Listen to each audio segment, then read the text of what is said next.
Welcome to the Crystal Earth Podcast, brought to you by the Crystal Earth Gallery, your mineral and bead emporium. I'm your host, Nic Scogna, and each week we're going to dive deep into the fascinating world of gemstones. From their physical properties to their metaphysical powers, we're going to explore what makes each stone unique. Plus, we'll occasionally be joined by special guests who share their expert insights, their offerings as well. Whether you're a seasoned collector or just starting your journey, there's something here for everyone. Let's discover the wonders and treasures of the earth.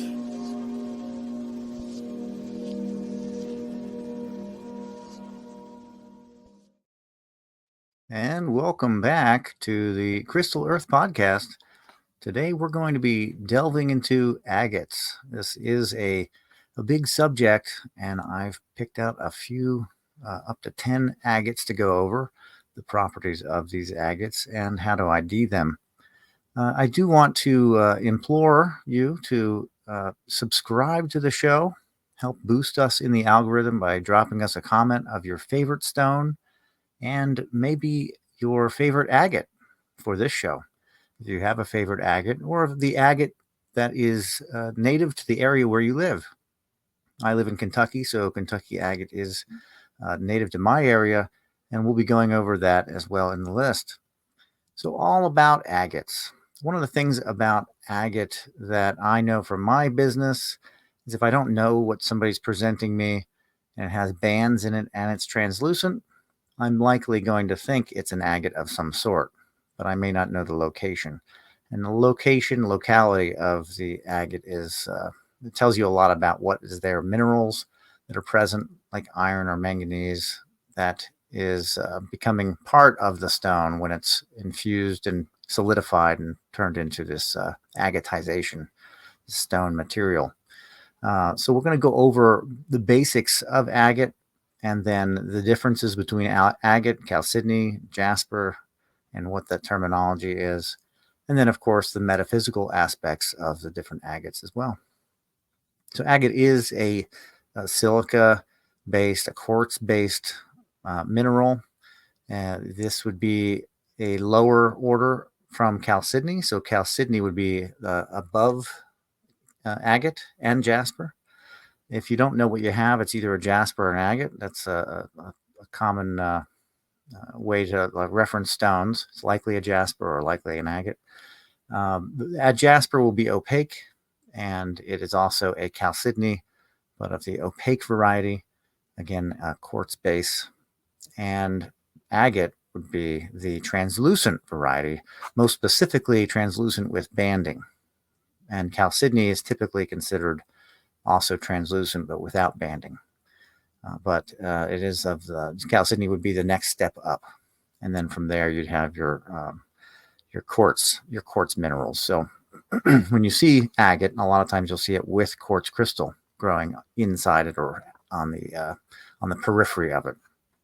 The agate itself is the silica-rich groundwater that goes into these pockets and layers the pocket with this agatized material, and then layers it again with more material, maybe with more iron in it to give it more red or brown, and then layers it again.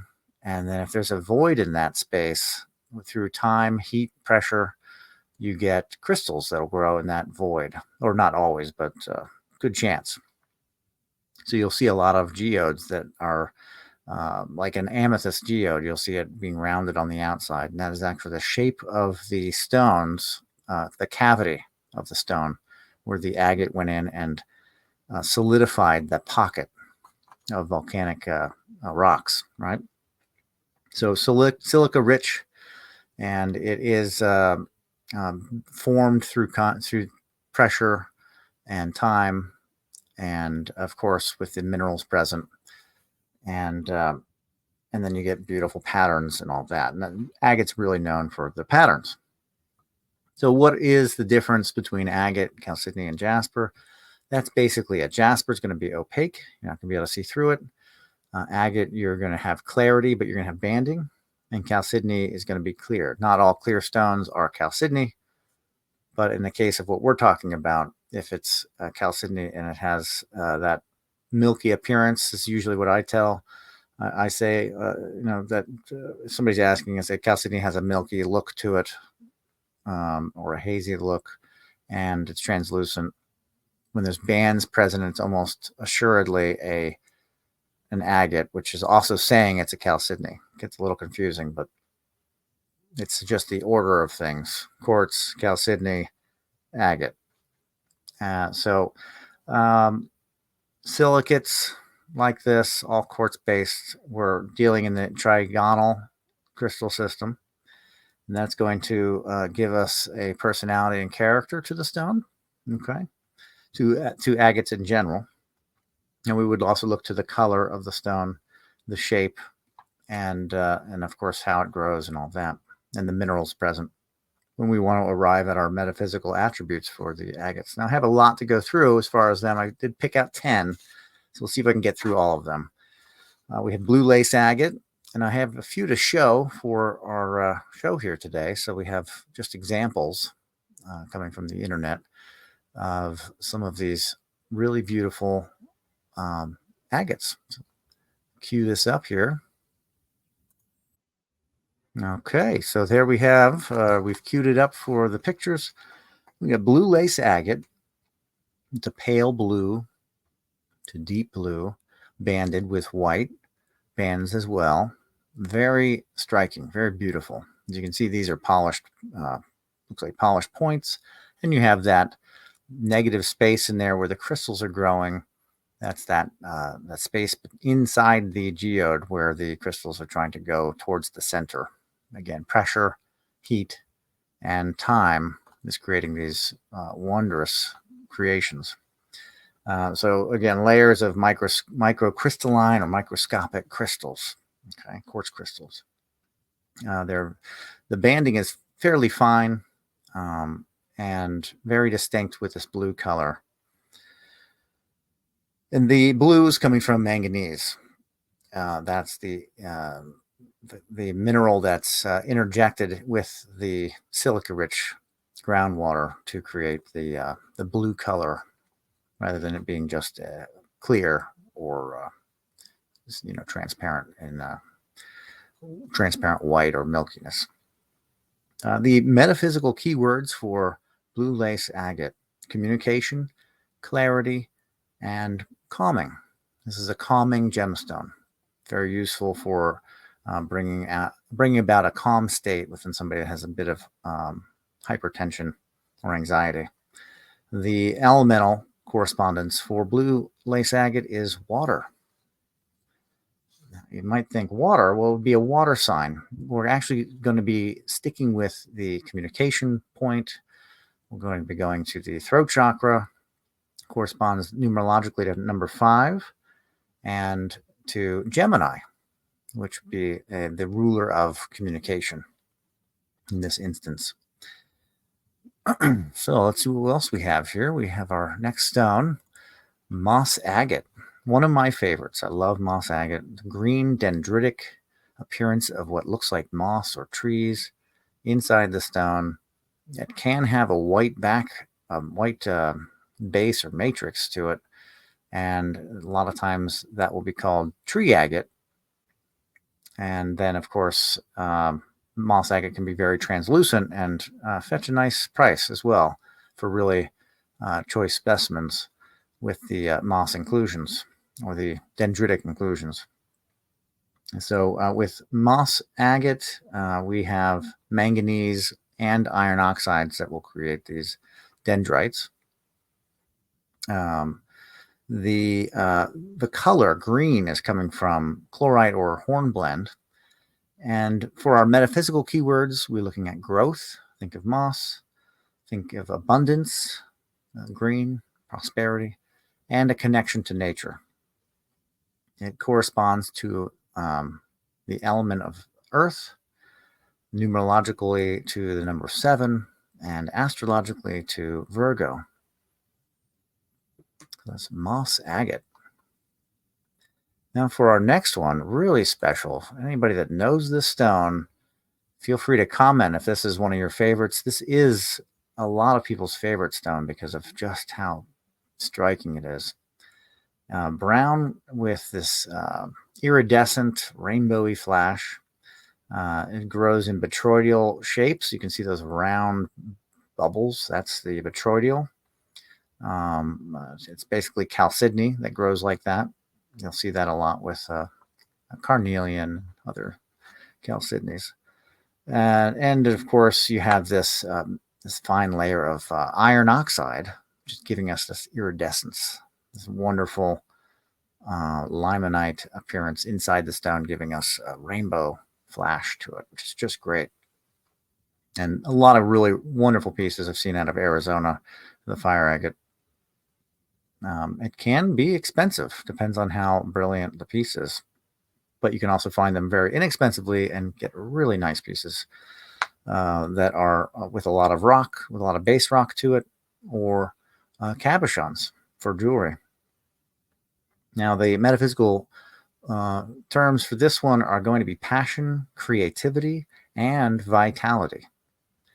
Elementally, it is a fire element, and at numerological correspondence is to the number 1. So we're going to have Aries as our astrological component, and Leo, which is also a number 1, the leader and the reluctant leader. So fire agate, very beautiful. If you can get your hands on some of that, I highly recommend it. It's really amazing material. Our next one, we have Botswana agate. Botswana agate will be a pink and oranges, gray with white bands, making it really pop. Really prized material, Botswana agate. Makes really nice beads and cabochons, of course. And this is formed in ancient lava flows. We consider this to be an older agate. Most agates are formed, millions of years ago. Does have a good zigzagging pattern in the agate. It's a definite way to look at it, but it's the colors that mostly tell you. I think that's Botswana.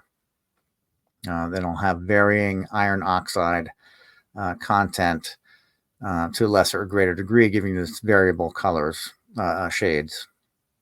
Now, the key words that we're looking at with Botswana is creativity, artistic expression, and comfort.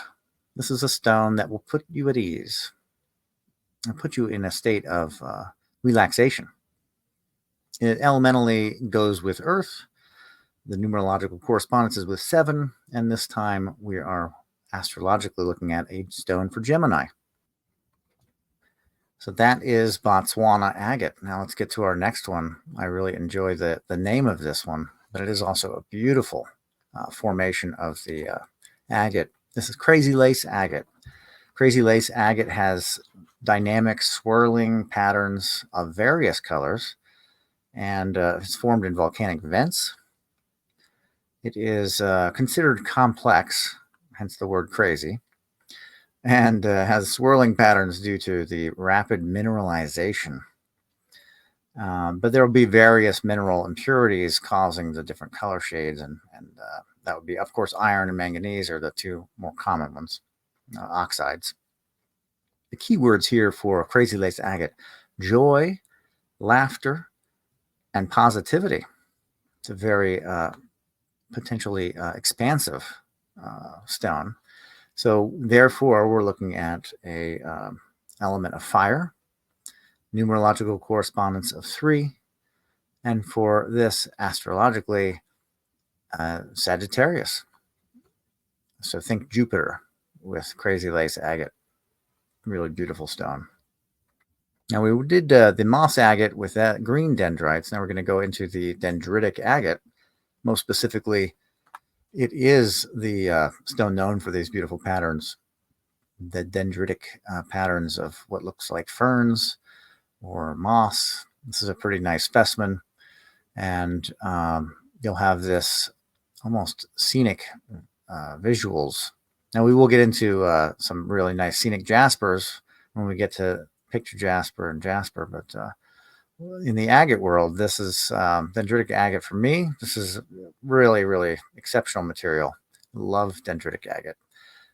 Now, dendritic agate has this tree-like inclusion, typically with a light chalcedony background, and the introduction of manganese or iron oxides gives it this fern-like pattern.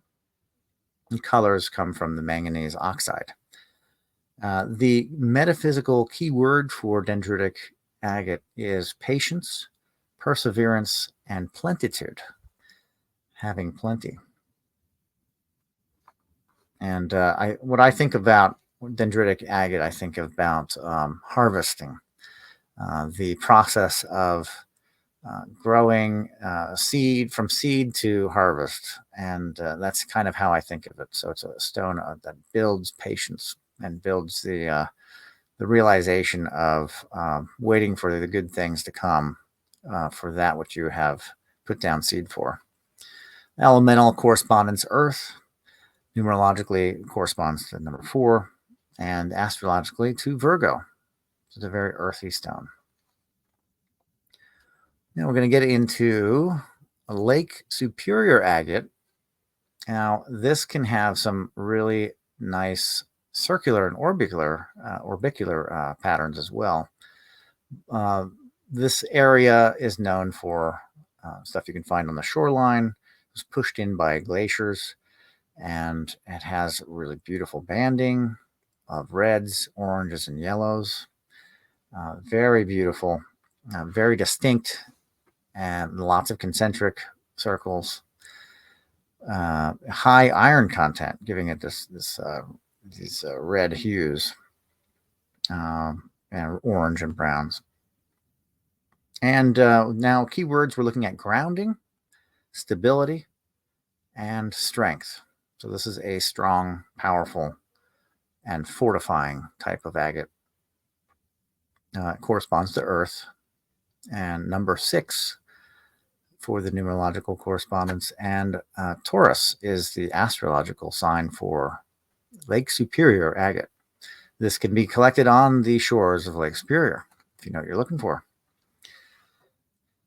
So let's see. We have another one. This is a very fun one. This is an agatized, fossilized freshwater snail, the Turritella agate.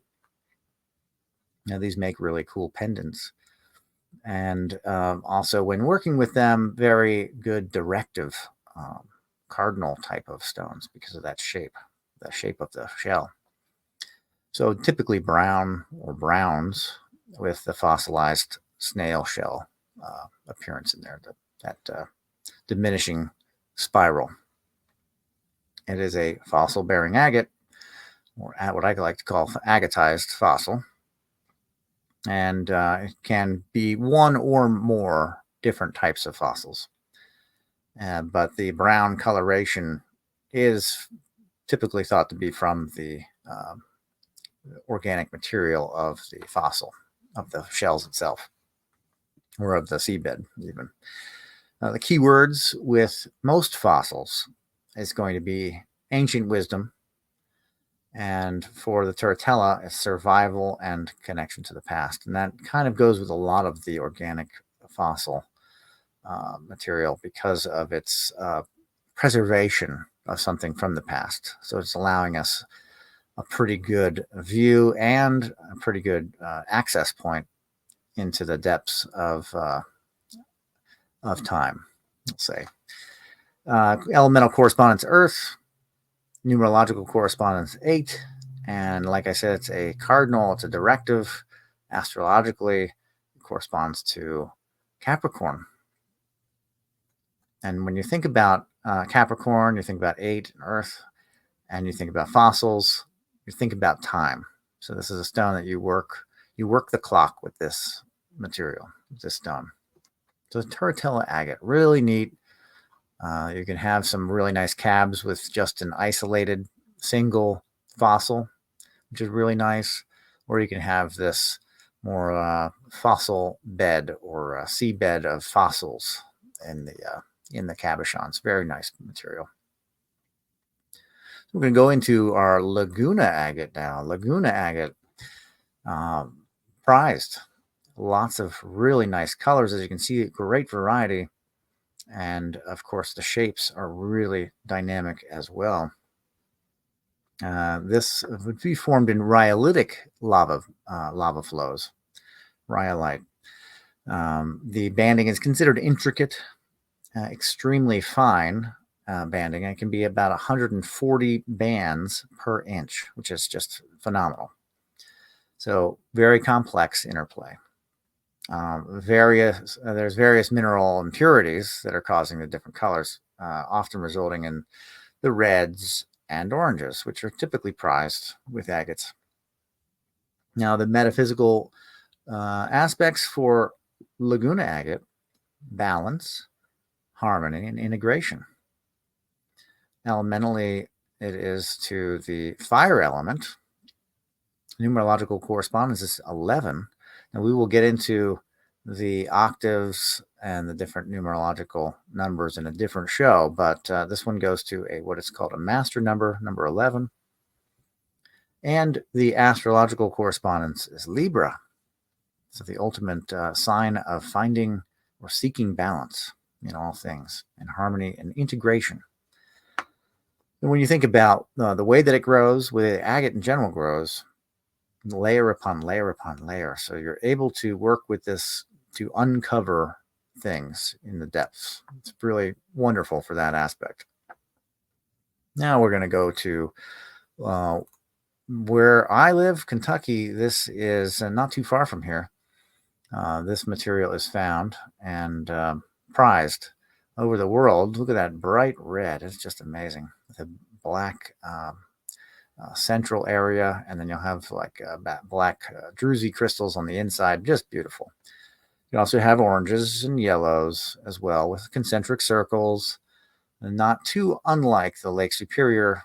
But if you know your material, you know that this is Kentucky and Lake Superior, which is this one here. There's just very different. So with the Kentucky agate, you can have a lot of different variables in the colors. It depends on which specific area you're digging that you're going to find either more yellow or more red. It's formed in limestone cavities, and it has a very distinctive, vivid color. Typically, it has high iron content. The red bands from iron in oxidizing conditions, and the yellow bands are from iron in reducing conditions. The metaphysical keywords for Kentucky agate: grounding, vitality, and balance. The elemental correspondence is earth and fire. The numerological correspondence is 8. And then the astrological correspondence is Leo. Now, Leo as a fixed sign, so you can see where you have your grounding and stabilizing force, again, with the agate.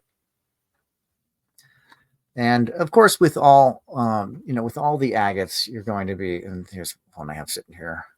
And of course, for this show, I've got my geode tie-dye on, representing. I was wearing it already before the show, before I thought about the show. So I thought, what the heck? I'll leave it on for the show. Known for the banding. It's really a wonderful stone to work with, and you can kind of pick your color that you want to work with as well. So very useful for a lot of different color energy work. And I definitely enjoy it. Now, if you got anything out of this show, you enjoyed listening to the show, you like to talk about crystals, like to talk about rocks. I love to talk about rocks and crystals from whatever perspective, whether that be the scientific or the metaphysical. And if you like this show, I definitely ask you please to subscribe.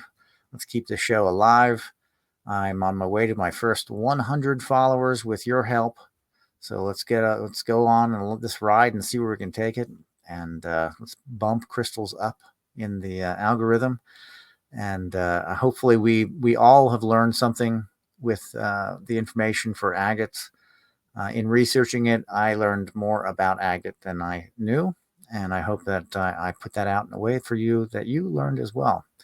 My hope is that you do learn from these shows and that you get information that will help you either ID them or just be more informed metaphysically about them for using them. But I do appreciate your comments. I got a comment for their favorite stone being the Melody Stone and the Super 7, and also Jadeite. So I wasn't planning on doing a show for either of those, and now they're on my list. So if you have a favorite stone of yours that you would like to hear about, you want me to do the diagnosis for them and figure out their different metaphysical aspects, you want to learn more about them, and feel free to comment in this show or any of the shows, making a list of them so that I can put them together. I will be going through the ABCs, so I'm still an A, and I'm going to be an A for quite a while, quite a few shows. There's a lot of A's to hit. Up next, Amber. I'm going to have Amethyst, or Fedzonite, Astrophyllite, or Astrophyllite, depending on how you say it, Apophyllite. A lot of great stones coming up that we're going to be covering. So if you're into this kind of thing, you want to learn more about rocks, please hit subscribe, hit the bell for the notification, comment, push us up the algorithm, because we're just starting out and looking to see where we can go with this. So really appreciate you listening today. And until next time, be well.